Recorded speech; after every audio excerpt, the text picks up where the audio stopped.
समय आज से हजारों वर्ष पहले महाभारत काल में ले जाता है। पालीवाल समाज के लोग अपना पूर्वज गोंड ब्राह्मण महाराज हरिदास को मानते हैं, जो कि भगवान श्री कृष्ण और देवी रुक्मणी के राजपुरोहित थे। भगवान श्री कृष्ण ने हरिदास महाराज जी को गुजरात के आसपास जमीन दी थी और यहीं पर हरिदास महाराज के वंशज आकर बसे थे। हालांकि एक और मत के अनुसार, जो कि महाभारत से ही जुड़ा हुआ है, महाराज परीक्षित के पुत्र जन्मेजय महाराज सर्प वंश के सर्वनाश के लिए सर्प सत्र या सर्प यज्ञ का आयोजन करते हैं, तो उसमें भाग लेने वाले ब्राह्मणों को जमीन देकर बसाया जाता है। और इसी तरह कालांतर में आज से लगभग 2000 वर्ष पूर्व ये लोग प्रवास करके राजस्थान के पाली में बसे। पाली उस समय व्यापार का बहुत बड़ा केंद्र था। दोस्तों, यहाँ से पाली से थोड़ी ही दूर एक बहुत ही महत्वपूर्ण व्यापारिक रूट गुजरता था, जिससे मध्य एशिया, अरब, यूरोप, यहाँ तक कि अफ्रीका को जाने वाला व्यापारिक मार्ग ये था। और पाली इसका एक महत्वपूर्ण पड़ाव था। और यहीं से, इसी पाली से पाली वालों को अपना नाम मिला पालीवाल।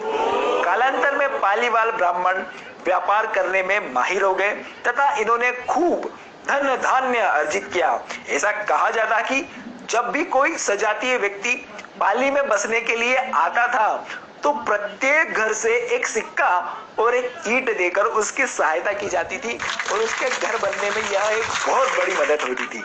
आज से लगभग 125 साल पहले के कालखंड में जाते हैं, जब भारत में मध्य एशियाई और तुर्कों के आक्रमणकारी दस्ते अपने पैर मजबूती से जमाने लगे थे। इनमें से ही गुलाम वंश के अंतिम सुल्तान शम्स-उद-दीन कायूमार को जलालुद्दीन खिलजी ने सन 1290 में मार डाला और खुद दिल्ली सल्तनत का सुल्तान बन बैठा। और इसके ठीक एक साल बाद ही वह पाली में आक्रमण कर देता है, यहाँ की संपन्नता से आकृष्ट होकर। इस समय पाली की रक्षा का जिम्मा था राठौड़ सिंगाजी को, और सिंगाजी लड़ते लड़ते वीर गति को प्राप्त हो जाते हैं। फिर उनके पुत्र अस्तान सिंह राठौड़ पाली की रक्षा सफलता पूर्वक करते हैं। अब बात को न बनते देख जलालुद्दीन उर्फ फिरोज शाह खिलजी पाली के जलाशयों में गायों को काट कर फिकवा देता है।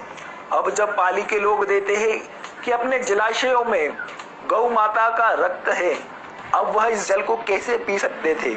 मजबूरन पाली के लोग अपने सुरक्षा घेरे, अपने किलों से बाहर आने पर मजबूर हो जाते हैं और श्रावण सुदी पूर्णिमा को यानी रक्षाबंधन के दिन हजारों पालीवाल अपने स्वाभिमान की रक्षा के लिए युद्ध लड़ते हैं। और खिलजी की विशाल नंगी तलवारें और तीर कमान लेकर हजारों लाखों की संख्या में सैनिक इसी बात का इंतजार कर रहे होते हैं। इस युद्ध में हजारों वीर पालीवाल मारे जाते हैं।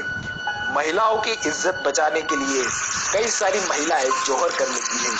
लोक कथा के अनुसार मृतकों का 9 मन जनेऊ और 84 मन चूड़ा प्राप्त हुआ था। अब आप खुद ही इससे मृतकों की संख्या का अनुमान